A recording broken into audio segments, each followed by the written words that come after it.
warahmatullahi wabarakatuh. Hello guys, perkenalkan namaku Ade Mary Astuti, biasa dipanggil Mary. Saya mahasiswi Institut Agama Islam Negeri Kendari, Prodi Pendidikan Guru Madrasah Ibtidaiyah semester 3. Pada video kali ini, saya akan membahas mengenai konsep waktu, perubahan, dan kebudayaan. Untuk lebih jelasnya, langsung saja kita saksikan penjelasan. Baik, saya akan menguraikan materi mengenai konsep waktu, perubahan, dan kebudayaan. Yang pertama adalah konsep waktu. Berbicara mengenai waktu pasti akan berhubungan dengan sejarah. Maka dari itu saya akan menjelaskan apa sih itu kata sejarah. Kata sejarah berasal dari bahasa Arab yaitu sajarah, artinya terjadi. Sedangkan kata sayajaratun artinya pohon kayu yang terus-menerus tumbuh dari bumi ke udara, yang mempunyai cabang, dahan, dan daun, bunga, serta buah. Selain kata sejarah dalam bahasa Arab di atas, ada kata-kata yang artinya hampir sama yaitu kata silsilah, yang pada umumnya menunjuk pada keluarga. Misalnya, Prasasti Kedu menceritakan silsilah raja-raja Mataram kuno Hindu. Kata kisah dalam bahasa Arab menunjuk pada masa lampau yang merupakan cerita tentang kejadian yang benar-benar terjadi. Misalnya, kisah Nabi Nuh dengan perahunya. Selanjutnya adalah definisi sejarah yang dikemukakan oleh para sejarawan, di antaranya adalah yang pertama, menurut Ismaun, sejarah adalah suatu ilmu pengetahuan tentang rangkaian kejadian yang berkausalitan pada masyarakat dengan segala aspeknya serta proses gerak perkembangannya yang kontinus dari awal sampai sekarang, yang berguna bagi pedoman kehidupan masyarakat masa sekarang serta sebagai arah cita-cita masa depan. Yang kedua yaitu menurut Muhammad Yamin, sejarah adalah ilmu pengetahuan yang pada umumnya berhubungan dengan cerita tertarik sebagai hasil penafsiran kejadian-kejadian dalam masyarakat pada masa lampau yang disusun berdasarkan hasil penyelidikan bahan-bahan tulisan atau tanda-tanda lain. Yang selanjutnya adalah menurut James Bank, sejarah adalah suatu peristiwa masa lampau, sejarah sebagai kenyataan. Sejarah dapat membantu para siswa untuk memahami perilaku manusia pada masa lampau, masa kini, dan masa yang akan datang. Selanjutnya, menurut Kunto Wijoyo, sejarah dapat diartikan menjadi dua macam, yaitu sejarah dalam arti negatif, yaitu sejarah itu bukan mitos, yang kedua sejarah itu bukan filsafat, yang ketiga sejarah bukan ilmu alam, yang keempat sejarah itu bukan sastra. Lalu macam yang kedua adalah sejarah dalam arti positif, di mana sejarah adalah ilmu tentang manusia. Yang kedua, sejarah adalah ilmu tentang suatu yang mempunyai makna sosial. Yang ketiga adalah sejarah adalah ilmu tentang suatu yang tertentu, satu-satunya dan terencana. Yang keempat adalah sejarah adalah ilmu tentang waktu. Selanjutnya adalah guna sejarah. Apa sih guna sejarah itu? Menurut Kunto Wijoyo, ada guna sejarah dapat dibedakan menjadi dua, yaitu guna intrinsik, di mana guna intrinsik itu adalah sejarah sebagai ilmu, sejarah sebagai cara mengetahui masa lampau, yang ketiga adalah sejarah sebagai pernyataan pendapat. Guna sejarah yang kedua yaitu guna ekstrinsik, di mana guna intrinsik ini adalah pendidikan moral, yang kedua sejarah sebagai pendidikan perubahan, yang ketiga adalah sejarah sebagai pendidikan keindahan.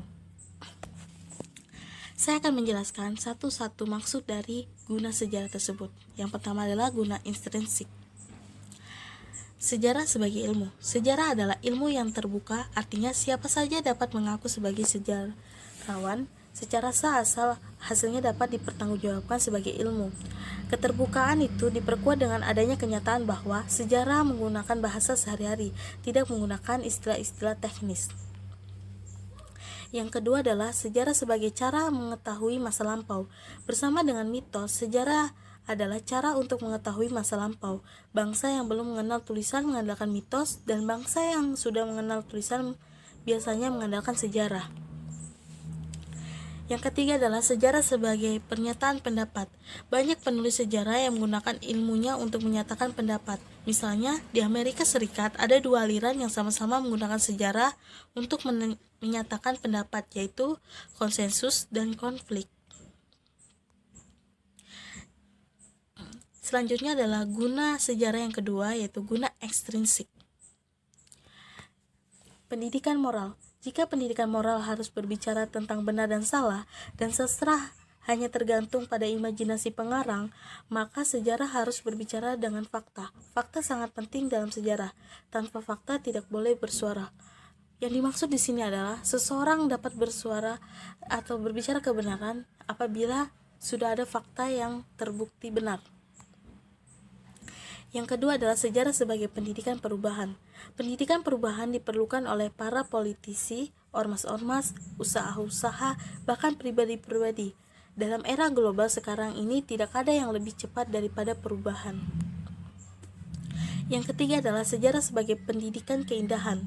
Coba Anda bayangkan bahwa Anda adalah serdadu-serdadu Belanda di Benteng Makassar atau Jakarta waktu masih bernama Batavia, atau Anda sedang berkunjung ke monumen pertempuran betapa sulitnya melawan peluru dengan bambu runcing. Bagaimana perasaan Anda jika sedang membaca buku tentang Perang Diponegoro, Perang Panderik, dan Perang Aceh? Dengan sejarah mengajarkan itu semua, Anda diminta untuk membuka hati dan perasaan. Pengalaman ekstrinsik akan datang melalui mata waktu kita, antara lain datang ke monumen, candi, istana, dan membaca. Ya, yang paling kita sering lakukan adalah dengan membaca, kita dapat merasakan apa yang terjadi di masa lampau. Yang selanjutnya adalah sejarah. Tugas sejarah berkaitan dengan waktu. Tugas sejarah membuka masa lampau umat manusia, mengandung pengertian bahwa sejarah meneliti dan mengkaji peristiwa-peristiwa di dalam masyarakat manusia yang telah terjadi di masa lampau. Peristiwa pada masyarakat manusia dan masa lampau atau waktu yang lalu adalah sesuatu yang penting dalam definisi sejarah. Salah satu pengertian sejarah adalah ilmu tentang waktu di masa proses kelangsungan atau perjalanan waktu tersebut secara kesinambungan. Dalam pandangan waktu seperti itu, maka secara implisit waktu mempunyai 3 dimensi, yaitu masa lampau, masa kini, dan masa yang akan datang. Manusia menghadapi kenyataan hidup bahwa waktu bergerak terus-menerus, maka secara ekstra waktu diukur dengan detik, menit, jam, hari, minggu, bulan, tahun, windu, dasawarsa, dan abad. Sedangkan secara istilah, masa kini sebenarnya bersifat relatif karena waktu berjalan terus-menerus dari detik ke detik, hari ke hari, tahun ke tahun, dan seterusnya, di mana masa kini merupakan titik temu antara masa lampau dengan masa yang akan datang. Selanjutnya adalah perubahan sosial budaya. Saya akan menjelaskan pengertian perubahan sosial budaya. Berbicara perubahan sosial tidak dapat dipisahkan dari berbicara perubahan budaya. Perubahan sosial dan perubahan kebudayaan dapat dipisahkan untuk keperluan teori, tetapi dalam kehidupan nyata atau dalam kehidupan sehari-hari sangat sukar untuk dibedakan dengan tegas antara perubahan sosial dengan perubahan kebudayaan. Kebudayaan dihasilkan oleh masyarakat dan tidak ada masyarakat yang tanpa budaya. Dengan kata lain, budaya ada karena ada masyarakat. Dan masyarakat tidak mungkin tanpa budaya. Selanjutnya adalah definisi perubahan sosial budaya berikut ini.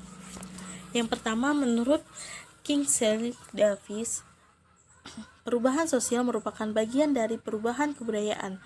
Perubahan kebudayaan mencakup semua unsur kebudayaan, misalnya kesenian, ilmu pengetahuan, teknologi, dan lain-lain, termasuk perubahan dalam bentuk serta aturan-aturan organisasi sosial.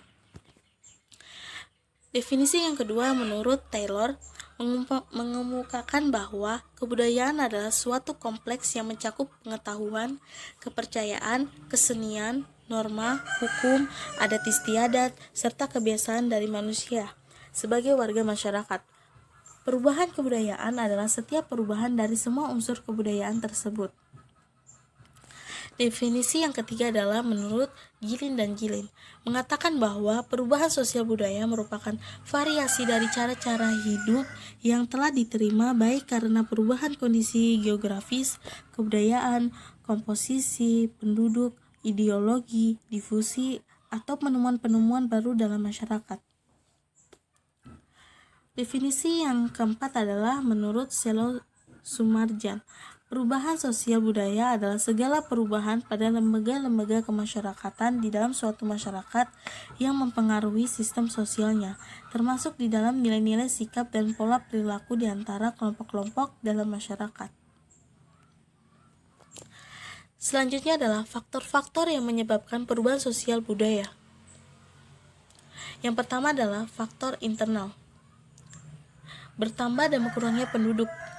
Pertambahan penduduk yang sangat cepat menyebabkan terjadinya perubahan dalam struktur masyarakat, terutama yang menyangkut lembaga-lembaga kemasyarakatan. Yang kedua adalah penemuan-penemuan baru. Inovasi atau inovasi merupakan suatu proses sosial dan budaya yang besar, tetapi dalam jangka waktu yang tidak terlalu lama. Selanjutnya adalah faktor-faktor yang mendorong timbulnya penemuan-penemuan baru dalam masyarakat adalah sebagai berikut. Yang pertama, adanya kesadaran masyarakat dan kekurangan kebudayaannya. Yang kedua, adanya kualitas para ahli dari suatu kebudayaan.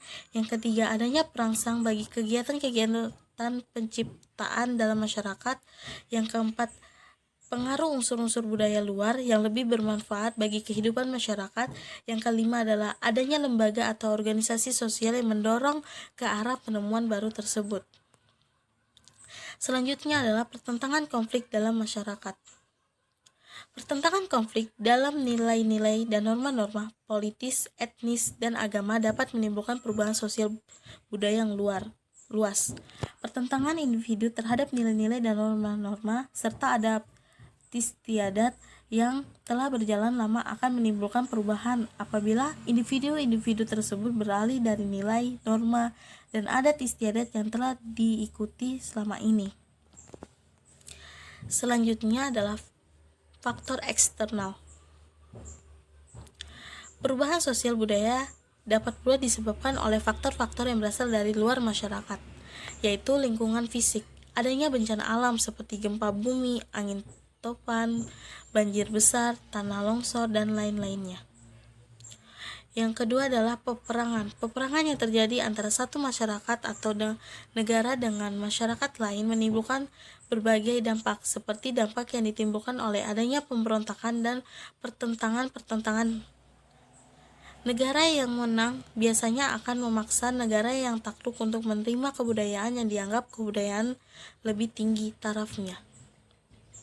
Selanjutnya adalah pengaruh kebudayaan masyarakat lain. Adanya interaksi langsung antara satu masyarakat dengan masyarakat lainnya, maka akan menyebabkan saling berpengaruh atau istilah timbal balik. Selanjutnya adalah faktor-faktor yang menyebabkan masyarakat menolak adanya perubahan sosial budaya.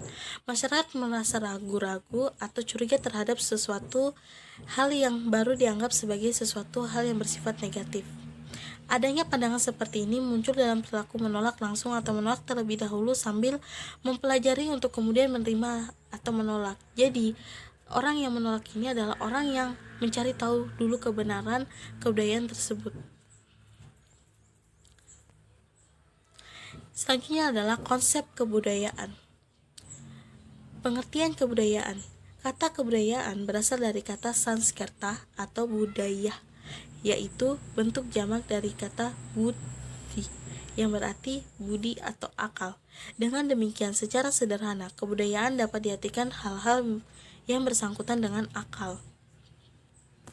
Selain itu, ada yang mengupas kata budaya sebagai perkembangan dari kata majemuk budidaya yang mempunyai arti daya dari budi. Oleh karena itu, mereka membedakan budaya dari kebudayaan. Budaya adalah daya dari budi yang berupa cipta, rasa, dan karsa, sedangkan kebudayaan adalah hasil dari cipta, rasa, dan karsa. Dengan kata lain, hasil dari ketiga unsur akal atau budi, cipta, rasa, dan karsa, itulah yang disebut dengan kebudayaan. Unsur-unsur kebudayaan yaitu bahasa, sistem peralatan dan perlengkapan hidup manusia dan sistem teknologi, sistem mata pencarian hidup atau sistem ekonomi, sistem kemasyarakatan atau organisasi sosial atau sistem sosial, lalu sistem pengetahuan, lalu sistem religi atau kepercayaan, yang terakhir adalah sistem kesenian. Selanjutnya adalah wujud kebudayaan. Sistem budaya atau yang biasa disebut cultural system. Yang kedua adalah sistem sosial atau yang biasa disebut social system.